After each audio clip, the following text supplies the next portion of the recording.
Masih ada panas.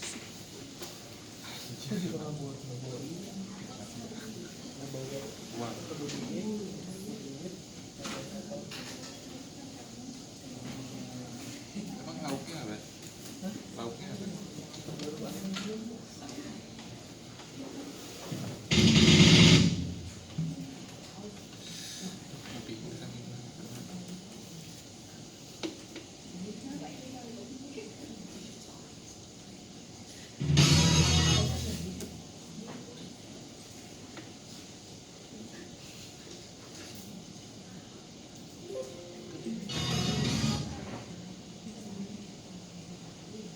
Alright, so let's quickly through and like to through three videos to let you know what's the meaning of the full wave effect. And then after seeing animation, I think you will be fine. So let's see.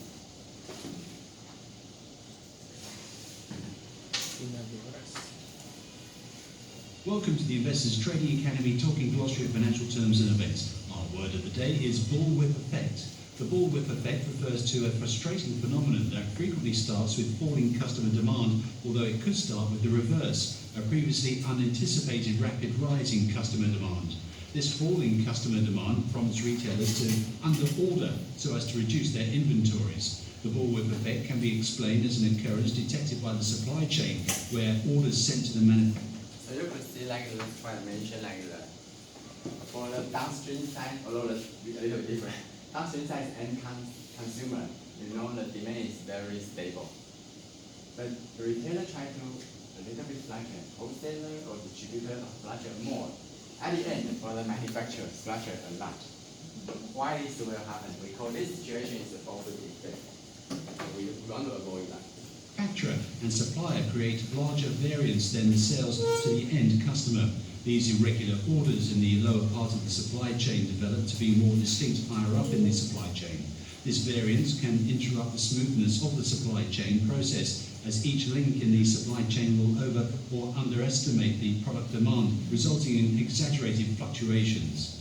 Through the numerous stages of a supply chain, key factors such as time and supply of order decisions, demand for the supply, lack of communication and disorganization can result in one of the most common problems in supply chain management. This common problem is known as the bullwhip effect, also sometimes the whiplash effect. In this blog post, we will explain this concept and outline some of the contributing factors. Alright, stop and here a little bit. So you will see a lot of words is a little tiny. You can go back home to check. It's kind of like you eventually may create like extra inventory. Problem with the quality, because every time you need to catch up the order requirement, you have to speed up your home manufacturer, so you may have a problem with quality. You also increase the raw material cost, because fluctuate means the cost will also fluctuate again. And sometimes overtime extends, because you need to catch up the deadline. You have to do overtime production. You need to pay more for your workers and your assembly factory. And also increase your shipping cost. Again, everything you need to reduce the lead time to minimize the impact. And even lose your customer service. The customer will feel less happy. And lead time will increase, lose your sales at the end, because sometimes bullwhip effect means sometimes you will have the oversupply, sometimes you have a shortage supply shortage. So during the supply shortage, which means like your customer will feel unhappy, they will switch to your competitor, and you will lose your business sales.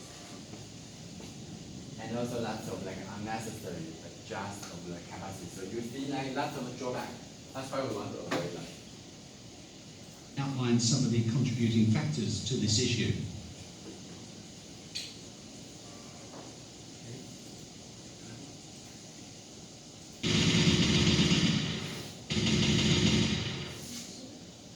Wake up, you.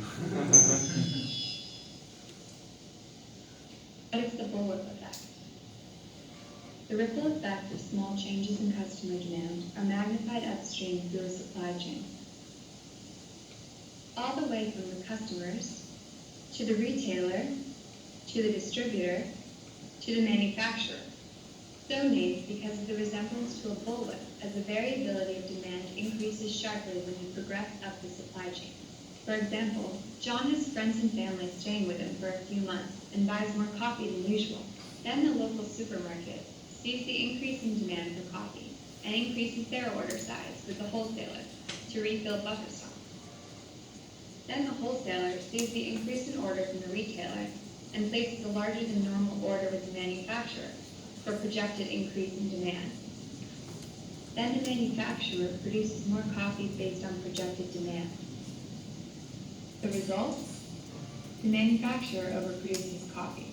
The wholesaler stockpiles extra coffee, and the local store holds extra coffee and delays their next order.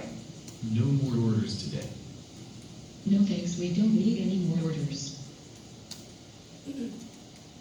And thus, the manufacturer already has excess inventory and notices the reduced order, then scales back on production. Has this happened to you? Okay, so I don't know if you are really kind of we can discuss that later. One more is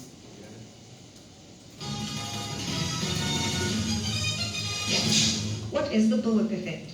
The bullwhip effect is the unexpected distortion of a supply chain caused by repetitive variation in demand. The unplanned demand from retailer oscillates back to the distributor and finally to the supplier, magnifying through each level of the supply chain. Why is it called the bullwhip effect? As the oscillating demand magnifies upstream in the supply chain, it is reminiscent of a cracking whip. Why is this a problem? Well, this can have a negative effect on business performance, such as inventory disruptions, quality control problems, diminished customer service, and increased costs of material and manpower. Welcome to Procter & Gamble, manufacturer of Pampers disposable diapers. Let us introduce you to their supply and demand chain, which is similar to most supply and demand chains. This is little Martin, our consumer at the customer end. He may look cute and adorable now, but wait until you see the havoc he is about to cause. Or maybe we should say the havoc his mommy is about to cause. This is your typical retail store, Allmart, one of many, which stocks and sells Pampers diapers. Allmart is having a sale this weekend and running Pampers as a loss leader, 50% off. All the mummies are very excited, so they are planning to stock up. Allmart orders in bulk from its distributor, BS Distributors, taking all its safety stock in the process. BS has no stock left to supply Allmart or any other retailer for that matter. Not knowing what is going on and where all these babies suddenly came from, BS places a big order to replenish its inventory with the factory. Procter & Gamble's factory gets the big order and starts manufacturing in overdrive, but first it has to negotiate with the union regarding overtime pay and get a lot more supplies from its suppliers to get the production on track for the new influx of babies. The supplier is not prepared for this sudden large order and has insufficient raw material required to make the diapers. Because it does not have enough stock, the supplier causes additional delays in production. Meanwhile, Walmart places another order that is bigger than normal because it had great sales this weekend and no stock left. But the distributor is panicking because they have no stock left and the factory has not sent nearly enough to cover the orders. So the distributor places yet another big order. And so it continues. Because no one is getting their orders, they carry on placing big orders still, compounding the problem. The factory is taking strain, suppliers are under pressure, distributors are panicking, retailers are upset because they didn't get their orders. Mommies that could not get to the Walmart sale are upset because they have to buy snakes. And ones that made it don't know what the fuss is all about. By the time the factory starts delivering, everybody downstream starts cancelling their orders and the factory is left with an oversupply of stock. So why does this matter? Well, because of the stock out, baby has to wear snuggies which give them a rash. Walmart lost sales and consumers are unhappy because they did not have stock. BS distributors' retail customers are unhappy because it took so long to supply them with stock. And they in turn are in the dog watch with the factory for cancelling half their orders. The factory incurred additional costs to get the orders out faster. And the suppliers incurred additional costs in sourcing raw material for the factory. And now their orders have been cut in half. So now that you know what the bullwhip effect is, you probably want to know what causes it and how we can prevent it. There are numerous factors, often in combination, which contribute to the bullwhip effect. We will consider 4 of the major causes. Price fluctuations and sales promotions. Okay, let's then talk about number 1. Price will definitely affect your situation. Why people will purchase a lot when you do the price promotion or discount, or lots of celebration events, give them negative discount. So if the price fluctuates, they eventually will make the whole shopping behavior become fluctuate. So that's number one. But you will find like still lots of channel want to do lots of promotion every year. So for example, we have an upcoming event we call Halloween in the United States, and then Thanksgiving, Merry Christmas, and Happy New Year. This whole we call the holiday season. During the whole holiday season, they will have lots of like the promotion. Even sometimes they do the price promotion, sometimes they do the not quantity promotion. For example, buy one get two free, or buy three get two free, or whatever. Buy one get one free. Then they will try to purchase more than original their behavior. So it's a main situation. But how will you do? Don't do any price promotion, or how to do that? Let's talk about more about marketing and the supply chain management. I guess most of you are highly interested in the marketing. Maybe, how will you do in marketing? Most of people in marketing area try to stimulate consumer buy more. No matter you do the advertisement, or you do the promotion, you do the lots of strategy. All you want is try to stimulate consumer buy more. But when I'm standing on the supply chain management viewpoint, I think it's not a good thing. Because first of all, it make the whole supply chain management operations become imbalanced. And you see, you create this kind of effect, then people will try, sometimes they buy more. When you look at the second video, what will happen next time? You purchase a lot than your original behavior, then you need more time to digest that. Which means you extend your next purchasing point. For example, maybe every 1 month you will purchase some like the tissue, but this time when you do a promotion, so you extend maybe next 2 months, you won't need to purchase any more. Is that good for the supply chain operations? Definitely not. Because when you think about if you were like a manufacturer, factory operators, one ideal situation is you want your factory always the same situation, always same busy, always operate very well. But you don't want to face it like January is very busy. February, well, we don't have any business. And March, you're very busy again. You know, you can imagine that. How will you do? You have lots of workers. January, all workers you need to pay a lot of like overtime production fee for that. For February, sorry, you don't have any work to do. Everybody just a holiday. Is that a good thing? Definitely not. So I would say like standing with the debate between the marketing side and supply chain management side is a little bit different viewpoints.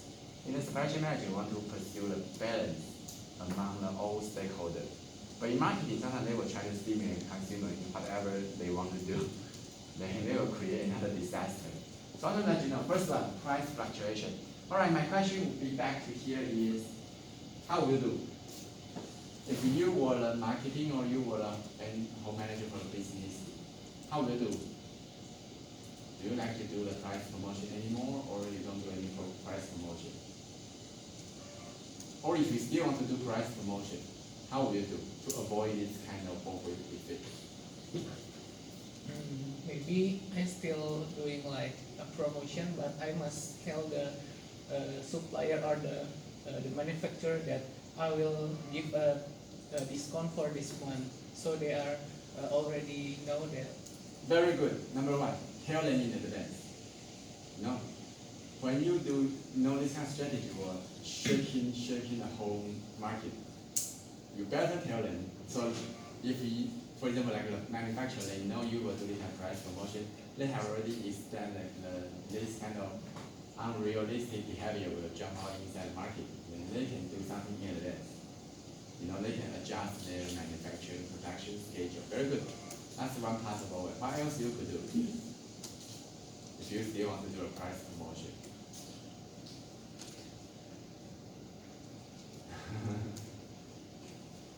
Does it mean to control the quantity of products? Maybe. Yeah, because like a very good viewpoint. Because I think price is influencing to the Very good. quantity. Standing from economic Kind of- viewpoints, price is related to the quantity. You know, in economic, I don't know how many of you take the economic course, but in economic we pursue another equilibrium. Equilibrium is like we always balance the quantity and price. So sometimes like you can yield the quantity lower down a certain amount, make sure you balance some price. But it's more complicated because sometimes when you do this price promotion, you want a customer purchase more, which means you will supply unlimited product for that. But on the other hand, you also want to control the product.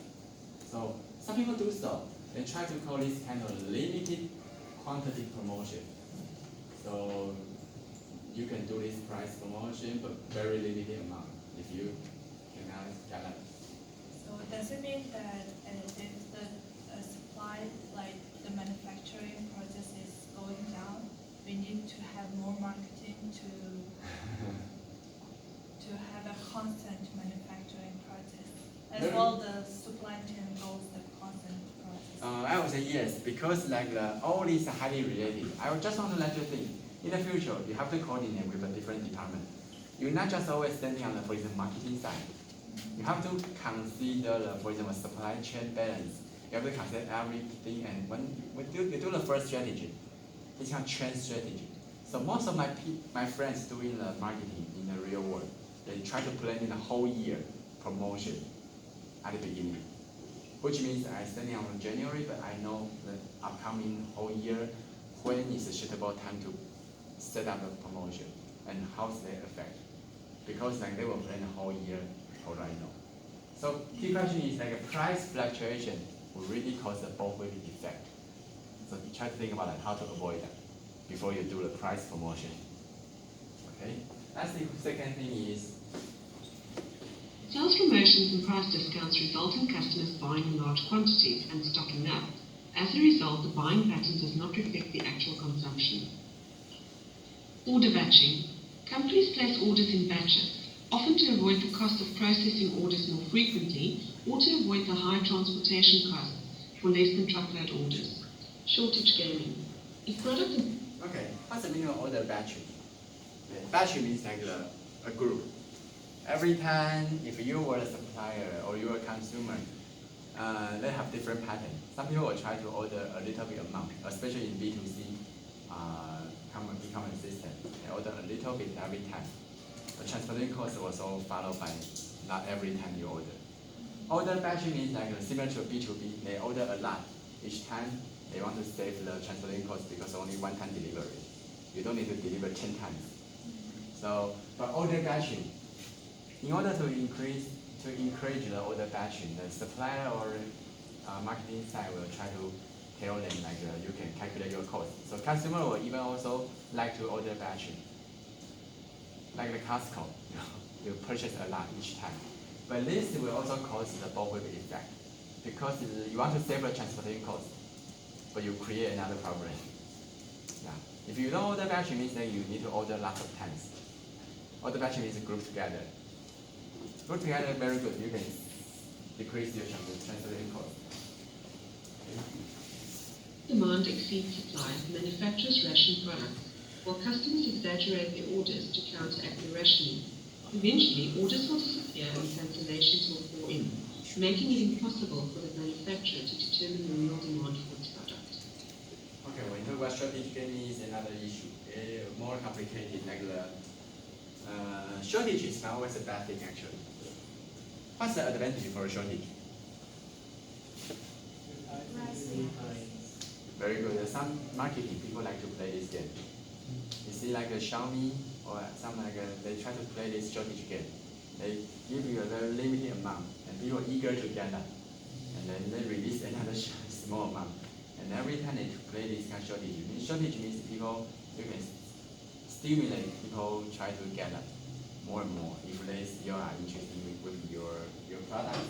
But this shortage game sometimes also, it's not normal. You see all these situation, all this strategy will affect the normal purchasing behavior. So you will see even consumers, they are very stable all the time. What kind of situation will be very stable? I mentioned to you the FMCG, fast moving consumer goods, like your shampoo, like your tissue, like your daily products every day in your daily life. It's very stable behavior. But I don't know how many of you remember last year in National Doha University, they have some tissue news related to the Taiwan, and then lots of people try to get a tissue as many as possible. I mean, sometimes because there are some rumor mentioned like the tissue price will be increased very soon, so people try to get a lot. It's sometimes very common in the typhoon season. When typhoons coming, people try to purchase a lot of food, instant noodles, everything, but they are not really need that actually. So all these will affect the normal pattern. And our response strategy try to get everything back into normal in a timely manner. Demand forecasts and accuracies. As each entity along the chain places an order, it replenishes stock and includes some safety stock. With long lead times, there may be weeks of safety stock, which make the fluctuation in demand more significant. Countermeasures to fluctuating prices. Fluctuating prices can be replaced with everyday low prices. Anyone knows whose company's slogan is this? Walmart. Okay, very good. Walmart is one chain store in the United States. They place this as their slogan. So their all advertisement, everyday low price, which means like you don't need to do the price comparison. You just go to Walmart. But everyday low price means like the people will be stimulated every time, you know. Countermeasures to order batching. More frequent ordering results in smaller orders and smaller variants. Countermeasures to shortage gaming. Proportional rationing schemes are countered by allocating units based on past sales. Ignorance of supply chain conditions can be addressed by sharing capacity and supply information across the entire supply chain. Countermeasures to demand forecasting accuracies. Lack of demand visibility can be addressed by providing access to point-of-sale data. Okay, my final question about this video is, this strategy good enough to dealing with that? So first, drawback is price fluctuation, and then you can do the everyday low price as the Walmart did. Second one is order batching, is that you put more frequent order, although I told you like this will definitely increase the transaction cost. How about the third one, the shortage game? Try your best to forecast on sales history. Do the more better forecast, but key point is forecasting is always error. So how to solve that? The fourth one is more even difficult to reach because the information sharing is very difficult in practice. Why? No one wants to share their business secret with their stakeholder or partner or someone because eventually, maybe right now they are just partner, but eventually they will become your enemy. So no one wants to really share your information. So I think all these maybe not good for me. Just think about your mind. Maybe you can think better strategy. Single control of replenishment or vendor management inventory can overcome exaggerated demand forecasts. Long lead times should be reduced as much as possible. With all this said, it's actually all about Communication. communication. Communication. Okay. Hopefully we got you a lot. Okay, so I think like I almost finished this slide. But I just quickly go through that. So all these are the both with steps, and you can see like bottom line customer side is always very stable, but at the end the factory size jump a lot. It's not good sign. And lots of things cause the bullwhip effect. Demand forecasting, lead time, batch ordering. We mentioned that a lot, especially for lead time. Lead time will increase more uncertainty. So that's why people want to shorten the lead time. More lead time will price fluctuation, a lot of that, and inflated orders. That's why we mentioned with the previous hours. You will see like some people will try to give you the fake number or imprecise forecasting. So all this inflated order will make the whole purchasing behavior become a little bit fluctuate. How to dealing with that? Number one, centralized information, although very difficult to do. No one can really do that. And right now, more practical is decentralized information. The retailer does not make the whole forecast information share with each other. How to coping with that? Maybe number one, reduce uncertainty. So try to find out what kind of uncertainty occur within the whole supply chain, if possible. and try to reduce the variability, lead time reduction. Try to do the BMI. This is what we call down in chapter 8. Anyone know the BMI? Oh, very good. Yeah. Okay. How to do that? It's like the system that they sharing the information for the from the factory to see the stock in the shop or in the distribution. And if the number of the stock is increased with the number that they already have like a signing contact or giving the information that if the number lowering on that time, the factory will go and put the goods to fulfill the product.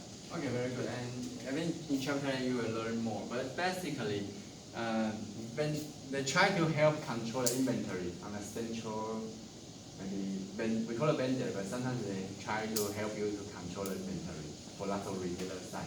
So they know more information, which means they're gathering all information from most of the retailer. Okay.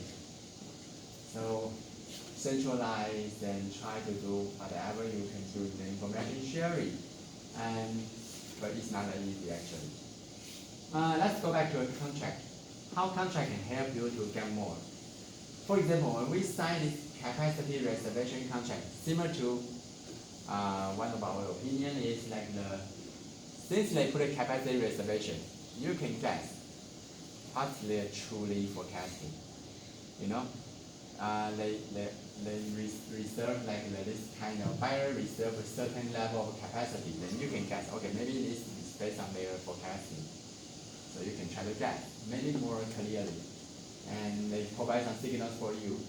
Similar to the advanced purchase or option contract, they put some demand. Although eventually, no matter they fulfill or not, which means this demand may be their sales forecasting. I mean, some contract can reveal some information for you. So through go back to a contract, maybe you can get some information to better control.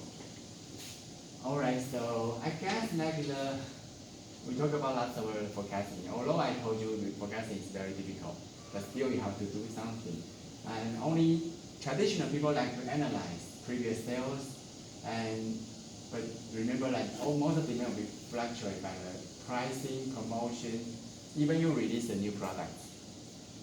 All these will shaking the whole like the original shopping behavior. And distributor, they will always even under, if you cannot well control or know more information about retailer, you will have some problem. Okay, so it's not possible. People tend to do that. Cooperative like a forecasting system, which means try your best to collaborate with your partner within the whole supply chain. Do the same forecasting tool, same forecasting process. It's very difficult to reach unless only one possible way, which means some company like Fastcom, they try to integrate from the downstream to the upstream. Then whole supply chain are owned by yourself. You can easily do so. Only I saw like one successful way, only that, something like that. Coordinate system is not like easy, but still try your best to do some coordination. So some very good. Try to talk to your partner. At least you have to do something. Make sure you can have a good coordinate with that. Ideally, who is the main decision maker? So when you look at the whole supply chain, try to find out who is the main decision target maker, who can influence whole supply chain. So you have like the retailer, you have distributor, wholesaler, and raw material provider, who can control and dominate all these forecasts. Maybe you can find out that, like people, try to coordinate others. So if like very good, and try to see like how to save them. And one thing is trade-off. When we do the order batching, when we do lots of orders, we mentioned I always trade-off between the manufacturer and inventory and the transportation cost. So you will see like the manufacturer, like you order a lot, they can easy to produce, they can share lots of costs. But sometimes like not that good for the whole overall effect. Okay. Okay. And also like the how to set up how to make up the ideal inventory order policy is also very important but difficult. because like no one know which is suitable ordering size. So let me ask more real question. If you have already faced this kind of bullwhip effect in practice, how will you do?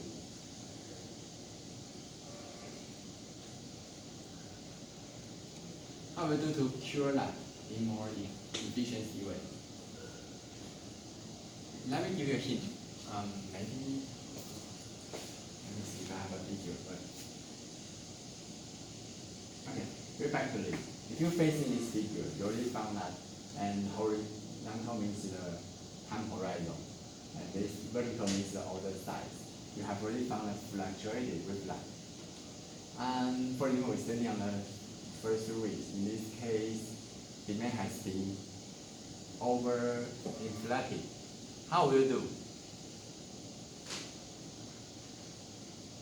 How will you do the control? Think about it, at this point, what will happen? They produce a lot, but next season means like no order, right? Because everyone already have a lot of materials or lots of coffee or goods on their home. How will you do? Just wait and die? Definitely not, right? How will you do? If we stay on this point, we found the demand has been inflated and overinflated. How will you do? Because if you do nothing, then bullwhip effect will happen. Suddenly they will shut down with this case. Your factory will no business, no order. Your old labor and old workers will idle. You still have to pay the salary flood. All factory production lines are shut down. How to prevent that? Or how to, in response to that?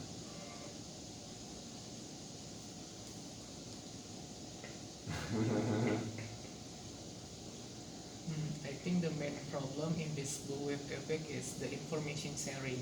So I think to reduce the like this figure, maybe we can do like a contract between the factory, distributor, and wholesaler. The contract is about the information sharing, so the retailer can give the sales report to the wholesaler and to the factory. Very good, but let me remember one thing. Handy's is talk about a long-term cure strategy. But I talk about something is if this is just happened, right immediately, how will you do in response to this? For example, we're standing on this time point, maybe the 3rd week, and if you do nothing during the 5th week, the 5th week you will suddenly shut down whole factory. How to avoid that? To raise the inventory.